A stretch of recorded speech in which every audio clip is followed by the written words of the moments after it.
ہمارے مطالعے کا سلسلہ کیا ہے، جو سب سے پہلی 4 وحییں حضور پر آئی ہیں، اور ان میں سے ہر ایک کے ساتھ کچھ آیات جو بعد میں آئی ہیں ان کو جوڑ کر سورتوں کی شکل دی گئی۔ ہم ان کا سلسلے وار مطالعہ کر رہے ہیں۔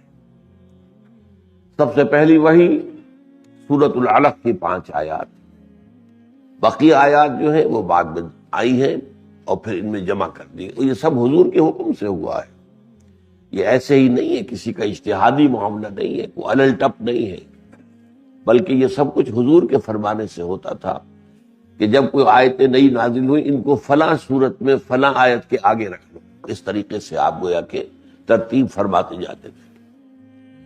حضور پر دوسری وحی سورہ نون یا سورہ قلم کی 7 آیتیں، اور اس کے بعد جو ہے کافی طویل صورت ہے وہ، پھر اس کے اندر دوسرے حصے جمع ہو گئے بعد میں۔ تیسری سورہ مزمل کی 7 یا 9 آیتیں، اور اس کے بعد جو ہے اور آیتیں جمع ہوئی۔ اور چوتھی وحی سورہ مدثر کی 7 آیتیں۔ 5ویں وحی سورہ فاتحہ، یہ گویا کہ یہ بھی 7 آیتیں ہیں، تو 5ویں وحی جو ہے 7 آیات پر مشتمل، وہ پہلی مکمل صورت ہے جو حضور پر نازل ہوئی۔ اس سے پہلے یہ آیات نازل ہوتی رہی۔ پھر میں ایک اور بات آپ کو بتا چکا ہوں کہ ان 4 صورتوں میں 3 حصے ہیں، 3 مضامین ہیں۔ اوپر تو وہ آیات ہیں جو خاص حضور سے متعلق ہیں، حضور سے خطاب کر کے کہی گئی۔ پھر ایک مضمون ان میں جو مشترک ہے وہ تدریجاً آخرت کا تصور ڈیولپ کیا گیا ہے، فلسفہ آخرت۔ اللہ ان الانسان لیطغی ان رآہ استغنی ان الی ربک الرجعی۔ اور تیسرا مضمون ہے جو حضور کے مخالفین تھے ان کا تذکرہ ہے، ان میں سے 3 نمایاں کرداروں کو لیا گیا۔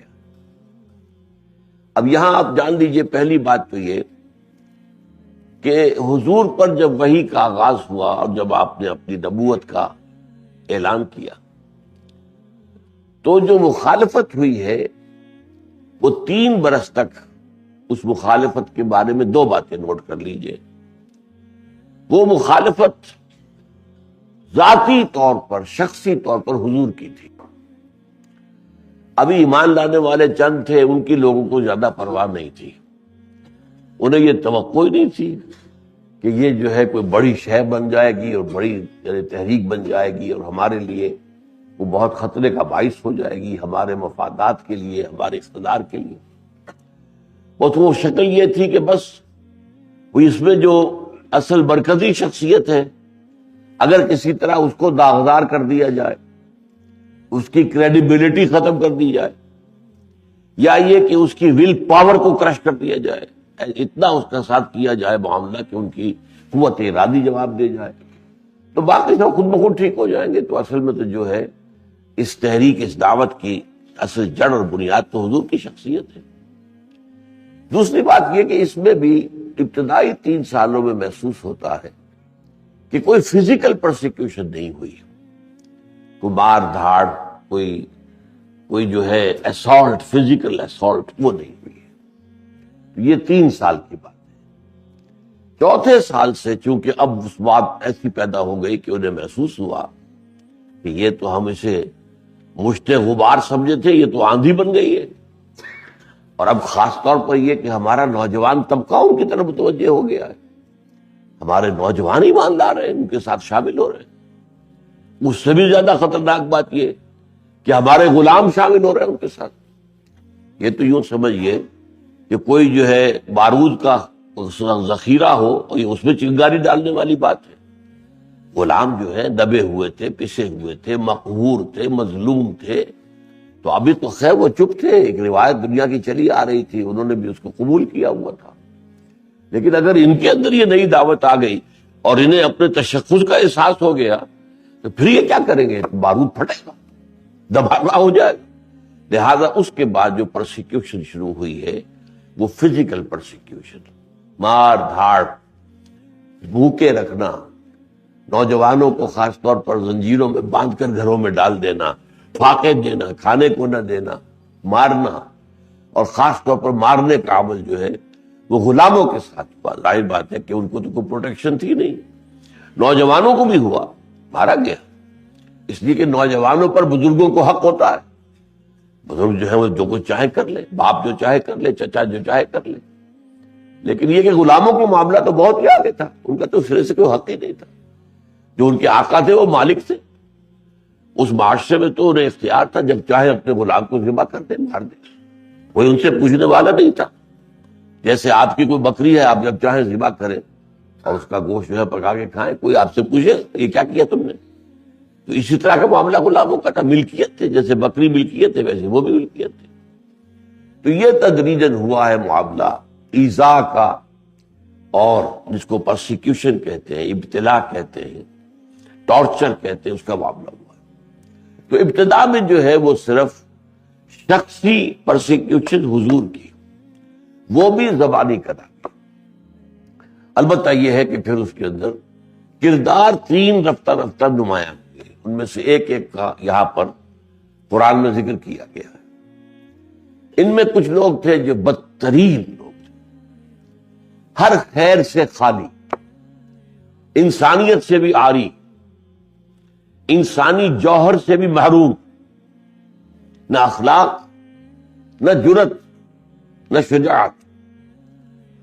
ان کا جو نمائندہ کردار ہے، چونکہ یہ بدترین کردار تھا، اس کردار کا نمائندہ ہے ابو لہب، بدترین انسان۔ یہی وجہ ہے کہ قرآن مجید میں صرف وہی شخص ہے جس کا نام لے کر جو ہے وہ اس کی مذمت کی گئی ہے، زجر و توبیخ کی گئی ہے، اور یہ کہ اس پر پوری صورت نازل ہوئی۔ تبت یدا ابی لہب وتب ما اغنی عنہ مالہ وما کسب سیصلی نارا ذات لہب وامرأتہ حمالۃ الحطب فی جیدہا حبل من مسد۔ ایک دوسرا کردار تھا جو مخالفت میں تو شدید تھا، لیکن دنات اور کمینگی اس میں نہیں تھی، شجاعت بھی تھی، سخاوت بھی تھی۔ یعنی جو ان کے معاشرے کے اندر جو اچھے اوصاف تھے، جن کی بنا پر لوگوں کی تعریف کی جاتی تھی، وہ ان میں موجود تھے، لیکن یہ کہ وہ ایمان نہیں لائے، مخالفت پہ شدید ہوئے۔ لیکن ان کی مخالفت بھی کھلم کھلا تھی، سامنے سے وار کرنا، پیچھے سے نہیں۔ ایک گھٹیا کردار ہوتا ہے جو پیچھے سے وار کرتا ہے، لیکن یہ لوگ جو تھے اس اعتبار سے ان کا کردار جو ہے بڑا مختلف تھا۔ اس کی دو شخصیتیں تھیں نمایاں اس وقت، قرآن میں جس کا ذکر ہے وہ ہے ابو جہل۔ ابو جہل جو ہے وہ بہادر انسان تھا، اور وہ جو کچھ وہ اس کے دل میں ہوتا تھا سامنے کہتا تھا، اور وہ مقابلہ کرتا تھا، سخی بھی تھا، یعنی یہ اوصاف سارے اس میں موجود تھے۔ لیکن یہ کہ وہ سخت ترین مخالف تھا نبی اکرم صلی اللہ علیہ وسلم کا، اور خاص طور پر یہ کہ اس میں عصبیت جاہلیت بہت تھی۔ وہ یہ سمجھتا تھا کہ محمد نے آ کر ہمارے اندر تقسیم پیدا کر دی، ہمارا اتحاد ختم کر دیا، قریش کا قبیلہ تقسیم ہو گیا ہے، بیٹا ایمان لے آیا، باپ کافر ہے، ہوئے تبدیلی، ہوئے تفریق، شوہر ایمان لے آیا، بیوی کافر ہے، یہ بیوی ایمان لے آئی، شوہر کافر ہے۔ تو گویا گھر گھر ایک جو ہے جنگ چھیڑ دی۔ جب ایک قبیلہ آپس کے اندر اس شکل میں مبتلا ہو جائے گا تو دشمنوں سے لڑنے کی طاقت کہاں رہے گی؟ یہ تو آپ کو معلوم ہے قبائلی وہ معاشرہ تھا، اور قبائلی معاشرے میں تو ہر وقت جو ہے مسابقت اور مقابلہ رہتا تھا۔ اب اس میں یہ کہ جس کو آپ انگریزی میں کہتے ہیں a house divided amongst itself, ایک گھر جو خود اندر سے منقسم ہو، اب وہ کیا کھڑا ہوگا، کیا ریزسٹنس کر سکے گا؟ تو اس کو سب سے زیادہ یہ بات تھی کہ محمد نے آ کے ہمیں پھاڑ دیا، تقسیم کر دیا، ہمارے گھر گھر میں جو ہے انہوں نے لڑائی اور اختلاف پیدا کر دیا ہے۔ تو یہ حمیت جاہلی، ہمارا جو قبیلہ قریش، اس کا جو زور اور اس کا جو روب اور اس کا جو بھی ایک حیثیت ہے عرب کے اندر، وہ ختم ہو رہی ہے۔ لیکن یہ کہ یہ کھلم کھلا، اور جیسا کہ میں نے عرض کیا باقی دوسرے اوصاف جو ہیں جو وہاں پر بڑے سمجھے جاتے تھے کہ اچھے ہیں، جن کی بنا پر کسی شخص کی عزت کی جاتی تھی، وہ کہ جو بہادر ہو، حملہ کرے تو سامنے سے کرے، اور وہ یہ کہ وہ اپنے دین میں سچا ہو، اس کے لیے قربانی دینے کے بھی تیار ہو۔ اس کا کردار ہے ابو جہل کا۔ یہ ان آیات میں جو میں نے آج پڑھی ہے، جو تیسرا حصہ ہے سورہ علق کا، اس میں ابو جہل کا کردار ہے۔ ایک کردار اور تھا وہاں، اور اس کو چونکہ بہت نمایاں کیا گیا ہے۔ وہ لوگ تھے کہ جو دل سے سمجھ چکے تھے کہ محمد کی دعوت صحیح ہے، یہ حق ہے، لیکن اپنے مفادات کی وجہ سے، اپنی چودراہٹ کی وجہ سے، اپنے اس معاشرے کے اندر حیثیت کی وجہ سے، اور وہ اپنی دوستیوں اور رشتہ داریوں کی وجہ سے وہ اپنے معاشرے کو چھوڑ کر حضور کے ساتھ آنے کو تیار نہیں تھے۔ ان کی پوزیشن کیا ہوتی تھی؟ وہ سمجھیے جو منافقین کی پوزیشن بعد میں مدینے میں ہوئی، یہ اس کے برعکس تھے۔ منافقین ایمان تو لے آئے لیکن دل سے ایمان نہیں لائے تھے، لہذا جب جو ابتلا کا وقت آتا تھا تو پیچھے ہٹ جاتے تھے۔ اب جنگ کا وقت آیا، نکلو، پیچھے ہٹ گئے۔ انفاق کا وقت ہے، آؤ اور اللہ کی راہ میں خرچ کرو، ضرورت ہے، پیچھے ہٹ گئے۔ تو یہ منافقین، اسی طرح کا برعکس کر لیجئے کہ یہ وہ لوگ تھے یہاں پر کہ جو دل سے قائل ہو چکے تھے کہ بات صحیح ہے، لیکن وہ جو بیڑیاں پاؤں میں پڑی ہوئی تھی اپنے معاشرے کی وجہ سے، اپنے قبیلے کی وجہ سے، اپنی دوستیوں کی وجہ سے، اپنے تعلقات کی وجہ سے، یا اپنی سیادت اور قیادت کی وجہ سے، وہ جو ہے اس کی بنا پر ان کا مقصد کیا تھا؟ بھائی کوئی ایسی بات ہو جائے کہ کچھ لے دے کر معاملہ کر لیا جائے، کچھ بات محمد کی مان لیں، کچھ محمد ہماری مان لیں، تاکہ مصالحت ہو جائے۔ یہ لڑائی جھگڑا اور یہ دنگا فساد، جیسا کہ میں نے کہا، ہمارے لیے ایک طرح سے زہر ہے، ہمارے لیے تو خودکشی بن جائے گا۔ تو کوئی بیچ کی راہ نکال لے، کچھ محمد ہم سے منوا لے، کچھ ہماری بات مانے۔ یہ تو خیر ہو نہیں سکتا کہ 100% محمد کی بات ہم مان لیں صلی اللہ علیہ وسلم، لیکن یہ بھی بات ہے کہ ہماری ساری بات محمد ماننے والے نہیں ہے صلی اللہ علیہ وسلم۔ تو اب یہی ہے کہ کوئی لے دے کر معاملہ بیچ کا ہو جائے۔ تو اس کا کردار تھا اصل میں ولید بن مغیرہ کا۔ ولید بن مغیرہ جو ہے اس کا پھر بعد میں ذکر آئے گا، جو اگلی سورت ہے، جو سورہ نون یا سورہ قلم کہلاتی ہے، اس میں جو کردار ہے وہ ولید بن مغیرہ کا۔ اچھا، یہاں جو کردار میں نے کہا کہ درمیان میں کا جو ہے کردار، جو بہادر ہوں، شجاع ہوں، کھل کر بات کریں، سامنے سے مقابلہ کریں، سامنے، اور اپنے جو بھی ان کے نزدیک ان کا دین تھا اور ان کے عقائد تھا اس کے لیے جان دینے کو بھی تیار ہوں۔ یہ نہیں کہ وقت آئے تو بزدل ہو، پیچھے ہٹ جائیں، جیسے کہ ابو لہب کا معاملہ بزدل تھا، وہ غزوہ بدر میں نہیں جا سکا۔ اس نے اپنی جگہ پر 2 کرائے کے آدمی بھیج دیے، مرسنریز، انہیں پیسے دیے، بھائی میری جگہ تم چلے جاؤ۔ اس کے اندر یہ ہمت نہیں تھی کہ وہ جا کر میدان جنگ میں موجود ہو۔ ابو جہل میدان میں گیا ہے، وہاں اس نے اپنی گردن بھی کٹوائی ہے، لیکن ٹھیک ہے، اس نے اپنے باطل دین کے لیے، غلط عقائد کے لیے جان دی ہے۔ بلکہ جب اس کی گردن کاٹی جا رہی تھی تو اس نے کہا تھا ذرا نیچے سے کر کے کاٹنا، تاکہ جب اسے نیزے پر رکھو گے میرے سر کو اور اونچا کرو گے تو اور اونچا نظر آئے، یہ معلوم ہے واقعی سردار کی گردن ہے۔ یہ اس نوعیت کا آدمی تھا۔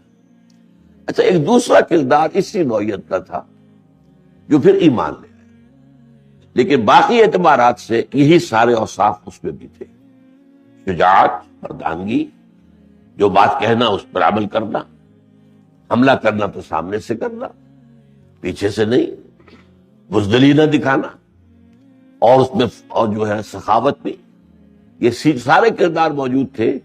اور یہ کہ وہ جو ایک میں نے بتایا کہ جو سب سے بڑا الزام تھا ابو جہل کا، وہ ان کی طرف سے بھی تھا۔ یہ میں ذکر کر رہا ہوں حضرت عمر کا رضی اللہ تعالیٰ، ان میں بھی یہ تھا کہ یہ گھر گھر جو ہے لڑائی چلوا دی محمد نے صلی اللہ علیہ وسلم۔ اور آپ کے علم میں ہے کہ وہ تو اب معاملہ ٹنٹا ختم کرنے کے لیے، ٹنٹا مکانے کے لیے، وہ تو تلوار لے کر دنگیر چلے تھے کہ آج میں محمد کا خاتمہ کر دوں گا صلی اللہ علیہ وسلم، تاکہ یہ روز کی کل کل جو ہے ہمارے ہاں جو ہو رہی ہے، جب خلش ہو رہی ہے، گھر گھر میں جنگ چھڑ گئی ہے، یہ ختم۔ وہ دوسری بات ہے کہ وہ جو دعا تھی حضور کی میں بعد میں بیان کروں گا، اللہ تعالیٰ نے ان کے بارے میں قبول کر لیا۔ بہرحال یہ جو کردار ہے ابو جہل کا، اس کے بارے میں بھی یہ دو باتیں نوٹ کر لیجئے، بلکہ ایک بات بڑی اہم ہے سیرت النبی کے اعتبار سے۔ حضور صلی اللہ علیہ وسلم کو گویا کہ اللہ تعالیٰ نے کچھ عرصے تک کفار کے حوالے کر دیا تھا کہ جس طرح چاہو تکلیف دے کر انہیں آزما لو۔ ہمارے نبی کے کردار میں کوئی کچا پن ہے، کوئی کمزوری ہے، کوئی مخالفت سے پیچھے ہٹ جانا اس کے لیے ممکن ہے؟ دیکھ لو 10 سال اس کے بعد ٹرننگ پوائنٹ آیا ہے، اور وہ ہے یوم طائف۔ طائف پر حضور کی تکلیف جو ہے کلائمیکس اس وقت تک حضور نے اللہ تعالیٰ نے حضور کو کبھی بھی کوئی معجزانہ طریقے سے ما فوق الفطری طریقے سے بچایا نہیں۔ اس کی حکمت یہ جو میں بیان کر رہا ہوں، یہ مولانا سید مناظر حسن گیلانی رحمۃ اللہ علیہ، ایک بڑی عظیم شخصیت گزرے ہیں ہندوستان میں پچھلی صدی میں، ان کی کتاب ہے النبی الخاتم، بڑی چھوٹی سی کتاب لیکن سیرت کی بڑی بڑی والیومز پر بھاری ہے۔ اس میں آپ کو سیرت کا فلسفہ ملے گا جا بجا۔ یہ بات انہوں نے لکھی ہے کہ جب طائف کے اندر انتہا ہو گئی کہ حضور گئے تھے یہ امید لے کر کہ شاید وہاں کا کوئی بڑا سردار وہ ایمان لے آئے، تو یہ مکے والے تو اب طے کر چکے مجھے قتل کر دیں گے، اس لیے کہ ابو طالب کا انتقال ہو گیا، بنو ہاشم کی جو سپورٹ مجھے حاصل تھی وہ ختم، اب تو بنو ہاشم کا سردار جو ہے ابو لہب ہے، وہ تو میرا جانی دشمن ہے خود پہلے سے، حالانکہ چچا ہے، ابو طالب بھی چچا تھے، انہوں نے سپورٹ دیے رکھی، اگرچہ ایمان تو نہیں لائے، سپورٹ دیے رکھی۔ وہ جو وہاں گئے ہیں 3 دن وہاں جو گزرے ہیں، وہ تکلیف اور مصیبت، جس کے پاس گئے اس نے انتہائی جو ہے توہین آمیز، اچھا آپ کو اللہ نے رسول بنایا، اللہ کو کوئی اور نہیں ملا تھا تمہارے سوا؟ تم یتیم مفلس قلاش آدمی، تمہارا تو باپ مر گیا تھا تمہاری پیدائش سے بھی پہلے، اور تمہارے پاس تم کچھ چھوڑ کے نہیں گیا تھا، باپا کو وراثت نہیں تھی، نکل جاؤ، انا للہ و انا الیہ۔ ایک دوسرے کے پاس گئے، انہوں نے کہا فوراً چلے جاؤ یہاں سے، اس لیے کہ ہو سکتا ہے میں تمہاری کوئی توہین کر بیٹھوں، اور تم واقعی اللہ کے نبی ہو تو پھر میں تو مارا گیا، لے جاؤ چلے جاؤ، میں اس کو زیادہ دیر برداشت نہیں کرتا۔ یہ جواب ملے، یوں سمجھیے تیر کی طرح کلیجے سے پار ہو جانے والے جواب۔ اس کے بعد جو ہے آپ باہر نکلے ہیں تو انہوں نے اشارہ کر دیا چھوکروں کو، یہ جو اسٹریٹ ارچنز کہلاتے ہیں، کہ ذرا ان کی خبر لو، یہ نبوت کے دعوے دار بن کر آئے۔ اب ان پر پتھراؤ ہو رہا ہے، چھوکروں نے گھیر رکھا ہے اور تالیاں بجا رہے ہیں، اور یہ کہ سیٹیاں بجا رہے ہیں، تالیاں بجا رہے ہیں، وہ ادھر سے پتھر مار رہا ہے ادھر سے مار رہا ہے۔ ساتھ صرف ایک آدمی تھے، حضرت زید بن حارثہ، وہ سامنے آتے تھے کہ پتھر روک لے تو پیچھے سے پتھر آ رہے، پیچھے آتے تھے کہ مجھ پر آئے پتھر حضور پر نہ آئے تو آگے سے آ رہے۔ آپ کا لہو لہان ہو گیا جسم، اتنے جو ہے وہ خون جو بہا ہے کہ جوتیوں میں جا کے جم گیا۔ اس وقت پھر آپ کے دل سے جو دعا نکلی ہے، تھوڑی دیر کے بعد آپ جا کر ایک باغ کے اندر پناہ گزین ہو گئے، وہاں جو دعا نکلی ہے، اللہم الیک اشکو ضعف قوتی وقلت حیلتی وہوانی علی الناس، اے اللہ تیری جناب میں فریاد لے کر آیا اپنی قوت کی کمی کا، اپنے وسائل کی کمی کا، اور یہ جو توہین ہو رہی ہے، یہ جو میری بے عزتی ہو رہی ہے لوگوں کے سامنے، حوانی علی الناس، الی من تکلنی، کس کے حوالے کر دیا ہے مجھے؟ ذرا نوٹ کیجیے الفاظ، الی من تکلنی الی بعید یتجہمنی اور الی عدو ملکت امری۔ آپ نے لوگوں کو چھوٹ دے دی ہے کہ مجھ کے اوپر ہجوم کرے، مجھ سے جو چاہے سلوک کرے، اور جو میرے دشمن ہیں دور کے ہیں انہیں مجھ پر دے دی ہے ساری سارا اختیار دے دیا ہے، مجھے ان کے حوالے کر دیا.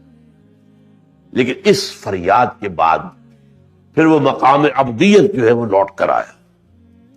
ان لم یکن علی غضبک فلا ابالی، اے اللہ اگر تو ناراض نہیں ہے تو پھر مجھے کوئی پرواہ نہیں. ٹھیک ہے، سر تسلیم خم ہے جو مزاج یار، مجھے تو اگر ہے تو احساس، اگر ڈر ہے تو یہ کہ تو ناراض تو نہیں ہوگی، یہ سارا جو کچھ میرے ساتھ ہو رہا ہے تیری ناراضگی کا مظہر تو نہیں.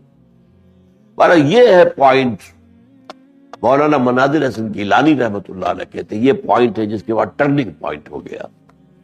اس کے بعد سے اللہ تعالیٰ نے اپنے نبی کی معجزانہ طور پر تحفظ کیا.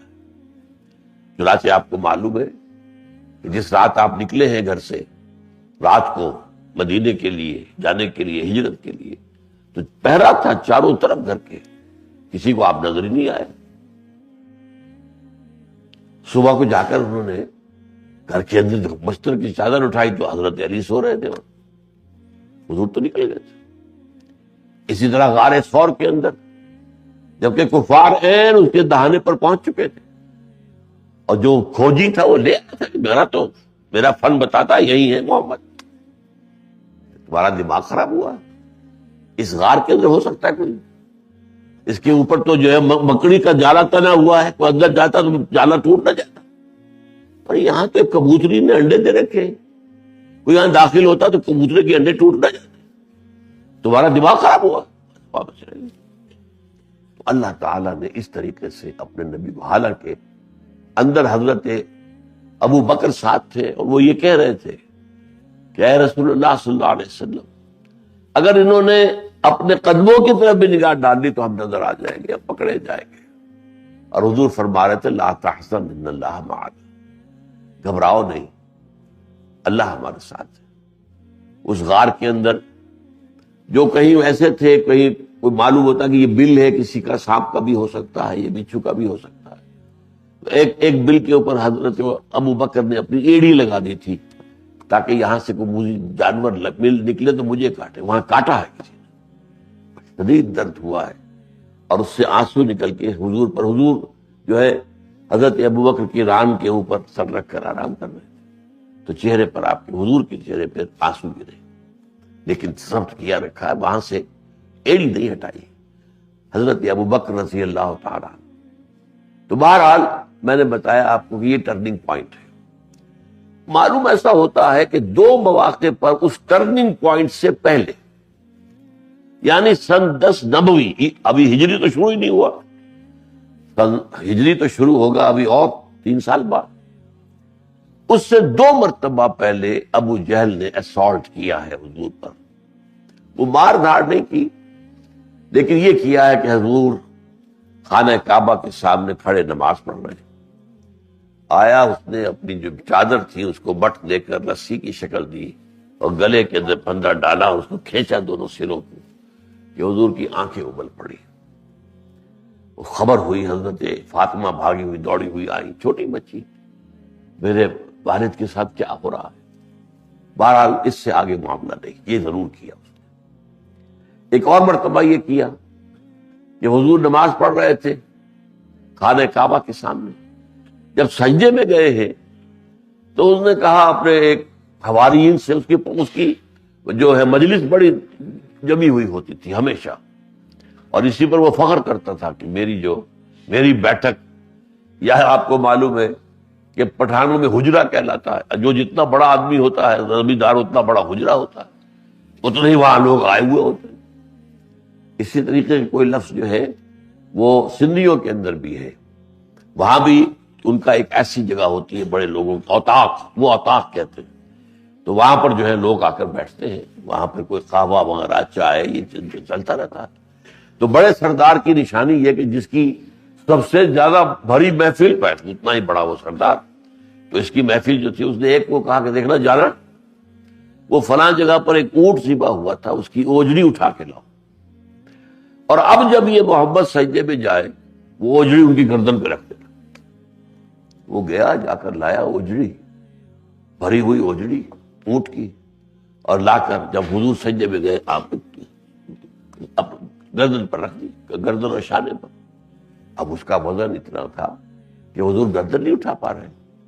پھر روایت میں یہ آتا کہ حضرت فاطمہ کو اطلاع کہیں ہو گئی، وہ آئی ہے، انہوں نے روتے ہوئے انہوں نے وہ اوجری جو ہے وہ ہٹائی ہے بس. تو یہاں پر یہ کہ میں دیکھ رہا ہوں کہ کوئی رکاوٹ اللہ کی طرف سے نہیں آئی. لیکن تیسری مرتبہ کا واقعہ وہ ہے جو یہاں بیان ہو رہا ہے. اس میں یہ ہے کہ ابو جہل نے دیکھا کہ حضور نماز پڑھ رہے ہیں اور وہ بڑی مردانگی سے اٹھا اپنی محفل میں سے، میں آج تو اس کا خاتمہ ہی کرتا ہوں، معاملہ ختم کر دوں. اکڑتا ہوا گیا اور اس کے بعد اچانک پیچھے ہٹا، ڈر کر، خوف. لوگوں نے کہا کیا ہوا؟ اس نے کہا کہ میں نے دیکھا میرے اور محمد کے درمیان ایک کھائی ہے اور اس کے اندر آگ ہے اور اس میں کوئی ایسے ہے مخلوق، پروں والی مخلوق ہے اور وہ مجھ پر جھپٹ پڑنے کو تیار ہے. تو میں بھاگ گیا. یہ واقعہ ہے جس کا ذکر یہاں پر ہے. میں سمجھتا ہوں یہ تیسرا واقعہ اس دور کا ہے جبکہ حضور کو اللہ تعالی کی طرف سے خصوصی پروٹیکشن حاصل ہو چکی تھی. یہ ہے. البتہ یہاں ان آیات میں سمجھنے کی بات جو ہے وہ یہ ہے کہ جو انداز ہے جو اللہ تعالیٰ نے اختیار کیا ہے، میں نے اسی لیے آپ کو وہ سورہ لہب جو ہے پڑھ کر سنائی کہ وہاں تو مذمت کی انتہا ہے نا. یہاں پر معاملہ ذرا بیچ بیچ کا ہے، وہ میں بھی بات میں واضح کروں گا. ارأیت الذی ینہا، کیا تم نے دیکھا اس شخص کو جو روک رہا ہے؟ کس کو روک رہا ہے؟ عبدن، ہمارے ایک بندے کو، صلی اللہ علیہ وسلم. یہ نوٹ کیجئے، کئی دفعہ میں نے کہا ہے قرآن مجید میں ویسے تو حضور کی دو نسبتیں ہیں، آپ عبد ہیں، آپ رسول ہیں. اور آپ کو معلوم ہے جو ہمارا کلمہ شہادت اس میں عبدیت مقدم ہے، وَنَشْهَدُ أَنَّ مُحَمَّدًا عَبْدُهُ وَرَسُولُهُ. اچھا، عام طور پر خیال کیا ہے؟ رسالت عبدیت سے اونچی ہے، لیکن قرآن مجید میں جہاں حضور پر خصوصی شفقت کا ذکر آتا ہے اللہ کا، وہاں عبد کا لفظ. سبحان الذی اسریٰ بعبدہ لیلا من المسجد الحرام الی المسجد الاقصی. بڑی بابرکت ہے وہ ذات جو اپنے بندے کو لے گئی راتوں رات مسجد حرام سے مسجد اقصی. الحمدللہ الذی انزل علی عبدہ الکتاب ولم یجعل لہ عوجا. کل تعریف اس اللہ کے لیے جس نے اپنے بندے پر کتاب نازل کی اور اس میں کوئی کجی نہیں رکھی. تبارک الذی نزل الفرقان علی عبدہ لیکون للعالمین نذیرا. بڑی بابرکت ہے وہ ذات جس نے اپنے بندے پر فرقان نازل فرمایا تاکہ تمام جہان والوں کو خبردار کرنے والے بن جائیں. تو یہاں وہ لفظ عبد آ رہا ہے. ارأیت الذی ینہا عبدا اذا صلی، روک رہا ہے ایک ہمارے بندے کو صلی اللہ علیہ وسلم جو کہ وہ نماز پڑھ رہا ہے. ارأیت ان کان علی الہدی، کیا تم نے دیکھا سوچا اگر وہ بندہ یا اگر وہ شخص ہدایت پر ہوتا، او امر بالتقوی، یا نیکی کا حکم دینے والا ہوتا، نیکی کا حکم دیتا. عام طور پر یہ سمجھا گیا ہے کہ یہاں پر ضمیر جو ہے وہ حضور کی طرف. کیا اس نے سوچا نہیں؟ شاید یعنی اس کے سمجھنے میں غلطی ہو رہی ہو، شاید واقعات محمد حق پر ہو، میں غلط سمجھ رہا ہوں، لیکن ہو سکتا ہے نا کہ یہ حق پر ہو، میں غلط ہوں. اور یہ کہ اگر وہ ابو جہل یہاں پہ کوئی اگر وہ ہوتا حق کی دعوت دینے والا تو کیسا ہوتا، کتنا اچھا ہوتا، کتنا اونچا کردار ہوتا. لیکن یہاں پر وہ سمجھا گیا حضور کے بارے میں سمجھیں گے تو کیا اسے یہ گمان نہیں ہے کہ حضور ہو سکتا ہے حق پر حضور ہو اور وہ تو نیکی اور تقوی کا حکم دے رہے، اگر حضور سے متعلق سمجھا جائے. میرے نزدیک یہ ابو جہل سے متعلق ہے. یہ شخص جو اس میں اچھے اوصاف بھی ہے، یہ سخی بھی ہے، یہ شجاع بھی ہے، اگر یہ ہدایت پر ہوتا اور نیکی اور تقوی کا حکم دے رہا ہوتا تو کیا ہوتا، کتنا اونچا مقام ہوتا. اب یہاں ذرا نوٹ کر لیجئے، میں نے اسی لیے ابتدا میں تمہیدی میں بتا دیا آپ کو کہ یہ شخصیت اور حضرت عمر کی شخصیت تقریباً پیرلل ہے. اب اس کا جو ہے لوگ مجھ سے ثبوت مانگیں گے، ظاہر بات ہے اتنی بڑی بات میں کہہ رہا ہوں، لوگ سوچ بھی نہیں سکتے کہ حضرت عمر اور ابو جہل برابر کی شخصیت ہو سکتے، ناممکن۔ اس لیے ہمارے سامنے تو عمر وہ ہیں جو ایمان لا چکے، ایمان لانے سے پہلے عمر کیا تھے؟ ان کا نقشہ بالکل وہی تھا جو ابو جہل کا تھا، سخی بھی، شجاع بھی، لیکن سخت جو ہے، اجڑ بھی، لڑاکا بھی، یہ چلتے ہوئے آدمی کو کندھا مارنا، یہ جو ہوتا ہے آپ کو معلوم ہے، یہ جو ایک ہوتا ہے اپنے گھمنڈ، اپنی طاقت کا، اپنی قوت کا، یہ سارے اوصاف میں تھے۔ اور ابو جہل اور یہ دونوں ہم وزن شخصیتیں تھیں۔ ثبوت حضور نے دونوں کو پیش کیا ہے ایک دعا میں رات کے وقت، اے اللہ عمر ابن ہشام یا عمر ابن الخطاب میں سے ایک کو تو میری جھولی میں ڈال دے۔ یہ حدیث ثابت ہے، صحیح ہے کہ اللہ تعالیٰ ان دو میں سے ایک کو اگر وہ ایمان لے آئے اور میری جھولی میں آ جائے تو اسلام کو تقویت حاصل ہو جائے۔ اب یہ دعا اللہ نے ابو عمر کے حق میں قبول کر لیا، ابو جہل رہ گیا، یہ اللہ کی بات ہے۔ چنانچہ وہ جو میں واقعہ آپ کو سنا رہا تھا، کس بات پر ایمان لائے؟ تلوار لے کر نکلے تھے ختم کرنے کے لیے، لیکن یہ کہ راستے میں مل گئے حضرت حذیفہ، انہوں نے کہا کہاں چلے عمر؟ کہ آج محمد کا قصہ تمام کر کے آؤں گا صلی اللہ علیہ وسلم۔ کہنے لگے تم محمد کا قصہ پاک کرو گے؟ تمہاری بہن اور بہنوئی ایمان لا چکے، پہلے ان کی تو خبر لو۔ اس لیے کہ حضرت فاطمہ بنت خطاب حضرت عمر کی ہمشیرہ ایمان لا چکی تھی، ان کے شوہر سعید ابن زید ایمان لا چکے تھے، اور وہ تو عشرہ مبشرہ میں سے سعید ابن زید، اس لیے کہ ان کے والد جو تھے زید، وہ اصل میں صدیقین میں شمار ہوتے اگر زندہ رہتے، ایمان لے آتے۔ حضرت ابو بکر کے مساوی شخصیت تھی وہ، لیکن حضور پر نبوت کی آمد سے پہلے انتقال ہو گیا، ورنہ وہ کبھی انہوں نے شرک نہیں کیا تھا اپنی زندگی میں، اور سخی انسان تھے اور بہت اچھے عمدہ اعلیٰ اخلاق کے آدمی تھے۔ اور وہ جو ہے خانہ کعبہ کے پردے پکڑ پکڑ کر کہتے تھے، زید ابن عمر ابن نفیل خانہ کعبہ کے کپڑے پکڑ کر کہتے تھے، اے اللہ میں تیری بندگی کرنا چاہتا ہوں، صرف کیسے کروں مجھے پتہ نہیں۔ اب ظاہر بات ہے کہ اگر حضور کی نبوت کا ظہور ہو چکا ہوتا ان کی زندگی میں تو فوراً ایمان نہیں لاتے، جیسے ابو بکر ایمان لائے، تو ان کے بیٹے ہیں سعید ابن زید، اب وہ ایمان لائے ہوئے۔ حضرت عمر وہاں پہنچے، دروازہ کنڈی لگی ہوئی تھی، کٹ کٹ کر آیا، کون؟ عمر۔ اب یہ دونوں جو ہیں اس وقت کیا کر رہے تھے یہ بھی سن لیجیے، اس لیے کہ وہاں کیا طریقہ تھا تبلیغ کا۔ حضور کے پاس کچھ نوجوان جو گھروں سے نکال دیے گئے، وہ حضور کے پاس رہتے تھے ہمہ وقت، اب وہ ہمہ وقت کارکن ہو گئے، ان کا کوئی اور کام تو رہا نہیں، تو وہ جو ہے انہی میں سے جو ہے کئی نوجوان، مصعب بن عمیر انہی میں سے تھے، اور خباب بن الارت رضی اللہ عنہ یہ بھی انہی میں سے تھے۔ تو سورہ طٰہٰ کی آیات نازل ہوئی تھی اور وہ پڑھانے گئے تھے وہاں پر، یہ طریقہ یہی تھا، اور تو کوئی نہیں تھا۔ تو وہ جو یہ لوگ تھے نوجوان، یہ پھر جاتے تھے اور اہل ایمان کے گھروں پر جا کر پھر انہیں وہ آیات، بھائی اب یہ آیات نازل ہوئی ہے، تو وہ انہیں تلقین کرتے تھے، یاد کراتے تھے، یہ کام ہو رہا تھا۔ اب انہوں نے فوراً اٹھ کر جو ہے حضرت خباب کو تو انہوں نے کہیں چھپایا، اس کے بعد دروازہ کھولا، کیا کر رہے تھے؟ کیا پڑھ رہے تھے؟ اب یہ کہ کیا کریں، حضرت عمر سے کیسے جھوٹ بولے؟ کہا ہم ایک کتاب پڑھ رہے تھے، یہ اچھا دکھاؤ کیا؟ نہیں تم ہاتھ نہیں لگا سکتے عمر۔ بہن نے کہا تم مشرک ہو، نجس ہو، یہ پاک کر، تھپڑ مارا حضرت بہن کے۔ بہن نے کہا کہ عمر چاہے تم ہمیں ہلاک کر دو، اب ہم اس دین کو چھوڑنے والے نہیں۔ بس یہ جملہ ہے جس پر عمر کی تقدیر بدل گئی۔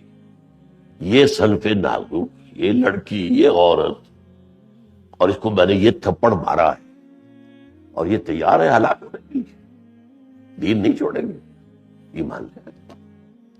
پھر کہا اچھا اب تو مجھے پڑھاؤ، نہیں نہاؤ غسل کرو، اس کے بعد یہ ہے کہ انہیں پھر وہ سورۃ طٰہٰ کی آیات پڑھائی گئی. اب وہ گئے وہاں پر، تو تلوار جو ہے حضور کے گردن پر گئے، وہاں دستک دی کون؟ عمر. صحابہ کچھ جو تھے وہاں پر، کوئی نوجوان تھے، کچھ اور تھے، گھبرا گئے. حضرت حضور نے فرمایا نہیں، دروازہ کھول دو، مسکراتے ہوئے.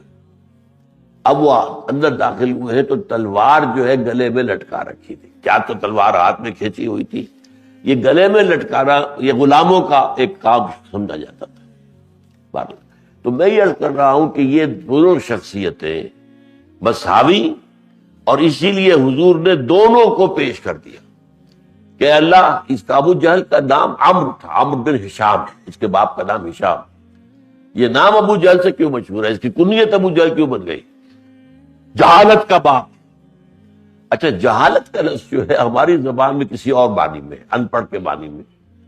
عربی میں جہالت وہ ہوتا ہے جو مشتعل مزاج جہل. چنانچہ عمرو بن کلثوم کا ایک بڑا پیارا شعر ہے، بہت عمدہ. الا لا یجہلن احد علینا فنجہل فوق جہل الجاہلین.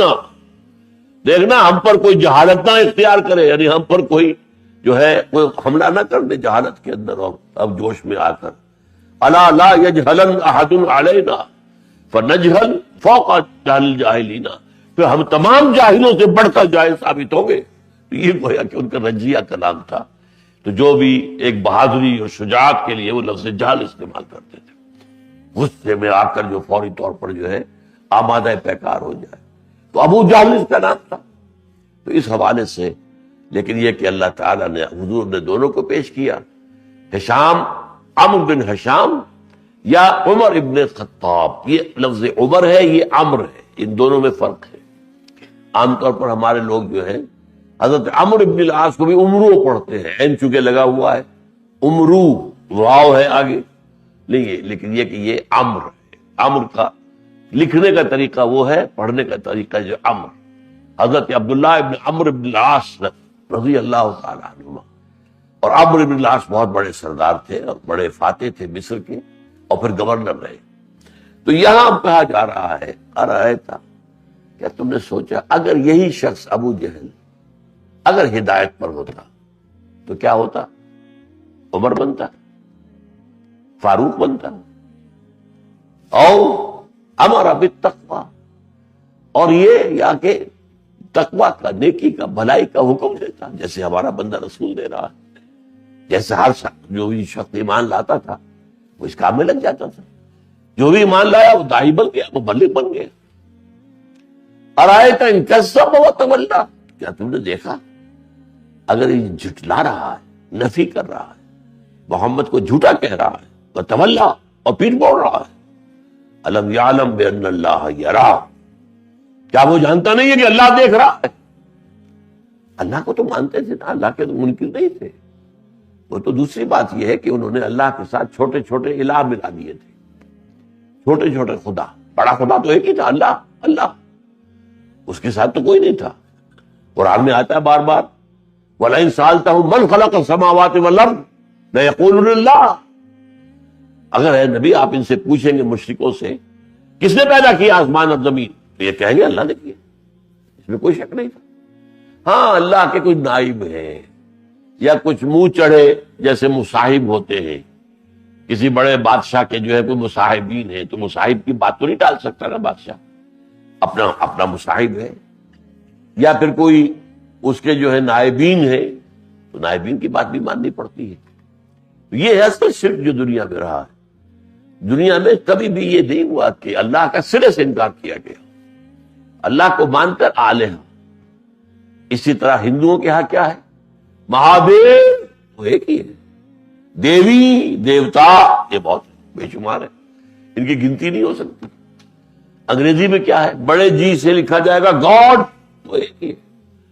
وہ omnipresent, omniscient, omnipotent, علی کل شیء قدیر، بکل شیء علیم، معکم اینما کنتم، ہر جگہ موجود ہے. وہ ایک ہی ہے، وہ دو نہیں ہے. لیکن چھوٹے جی سے لکھے جاتے گاڈز اینڈ گاڈیسز، یہ دیویاں اور دیوتا ہیں. ان جیسے ہندوؤں کے دیوی اور دیوتا ہیں. تو وہاں پر بھی یہ تھا کہ اللہ کو تو مانتے تھے. الم یعلم ان اللہ یرا، کلا لئن لم ینتہی، کوئی نہیں، اگر یہ باز نہ آیا لنصفعا بالناصیہ، تو اس کے پیشانی کے بال پکڑ کر گھسیٹا جائے گا، ناصیۃ کاذبۃ خاطئہ، یہ پیشانی جو جھوٹی ہے، خطا کار ہے، فلیدع نادیہ، تو پھر پکار لے اپنی پارٹی، اپنی مجلس کے لوگ جو اپنے پاس بیٹھے ہوئے ہیں، اس کی بیٹھک کے اندر، اس کے اوطاق میں یا اس کے حجرے کے اندر جو بیٹھے، بلا لے سب کو۔ سندع الزبانیہ، ہم جہنم کے فرشتوں کو بلا لیں گے۔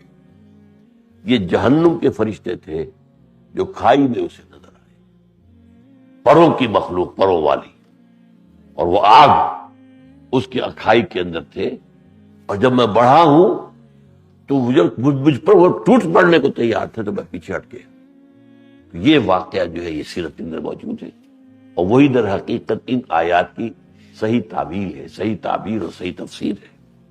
کلا لا تطع، کچھ نہیں اے نبی، آپ اس کی بات نہ مانیے، آپ اس کی بات نہ سنیے، واسجد واقترب، اور سجدہ کیے جائیے، اور قریب ہو جائیے، اور قریب ہو جائیے۔ یہ ہے وہ آیت سجدہ جو میں نے سجدہ آپ سے کرا دیا، لیکن اب یہ ہے کہ آپ کو دوبارہ کرنے کی ضرورت نہیں ہے، وہ حق ادا ہو چکا ہے، اس لیے کہ اسی پر ہے وہ حدیث جو ہے حضور کی، کہ بندہ قریب ترین جو ہوتا ہے اپنے رب سے، وہ حالت سجدہ میں ہوتا ہے۔ اقرب ما یکون العبد الی اللہ فی السجود، کیوں کہ یہ صدر حقیقت انسان کی عزت کا مقام اور نشانی ہے، یہیں سے پکڑ کر گھسیٹنا جو ہے ذلت کی بات ہے، پیشانی کے بال پکڑ کر گھسیٹیں گے۔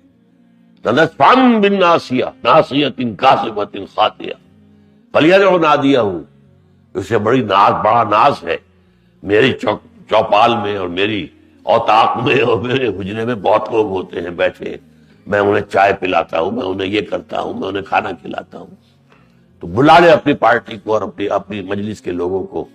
سندع الزبانیہ، ہم جہنم کے فرشتوں کو بلا لیں گے۔ کلا لا تطعہ واسجد واقترب، اے نبی آپ اس کی طرف دھیان نہ دیجئے، پرواہ نہ کیجئے، اس لیے کہ حضور کو اب، جیسا کہ میں نے کہا آپ کو، سن 10 کے بعد جو ہے پروٹیکشن تھی، اب کوئی آپ کا بال بیکا نہیں کر سکتا تھا، اور وہ آپ کی اس وقت بھی ہوئی ہے جب کہ آپ نے نکلے ہیں رات کو، اور پھر یہ کہ غار ثور میں بھی ہوئی ہے۔ تو یہ ہے کردار ایک حضور کے مخالفین میں سے، برسبیل تذکرہ ابو لہب کا بھی آ گیا، وہ ہر اعتبار سے نہایت گھٹیا انسان تھا، اس کے اوپر یہ الزام بھی تھا، اگرچہ اس کے پاس ایک عہدہ تھا، یہ جو چھوٹی سی حکومت تھی مکے کی، یہ سٹی سٹیٹ تھی، ایک ان کا دارالندوہ تھا، پارلیمنٹ تھی، وہ ایک خزانہ تھا ان کا جو کعبے کا خزانہ کہلاتا تھا۔ اب کعبے پر جو چڑھاوے چڑھاتے تھے لا کر، جیسے بڑے بڑے مندروں پر، سومناتھ کے مندر کے تہ خانوں میں کتنی دولت تھی، کتنا سونا تھا، تو وہ جو ہے یہ شخص خزانچی یہ تھا، اور مشہور تھا کہ ایک زرعی ہرن جو ہے سونے کا بنا وہ کسی نے چڑھایا تھا کعبے پر، اور وہ اس نے وہاں سے چرا لیا تھا۔ تو غزال زرعی کا چور مشہور تھا، جیسے ہمارے ہاں کبھی چینی چور مشہور ہو گیا تھا، ایک شخص، ایک وزیر تھے جو چینی چور۔ اب آج کل تو لوگ پتہ نہیں بھول گئے، ورنہ ذرا سی کمی ہوتی تھی۔ اب یہاں پہ آٹا چور کسی کو کہا نہیں گیا ہے، چینی چور کسی کو کہا نہیں گیا ہے، یہاں تو بجلی بھی چوری ہو چکی ہے، یہاں تو نہ معلوم کیا کچھ ہو چکا ہے۔ بہرحال یہ کردار دو آج آپ کے سامنے آ گئے۔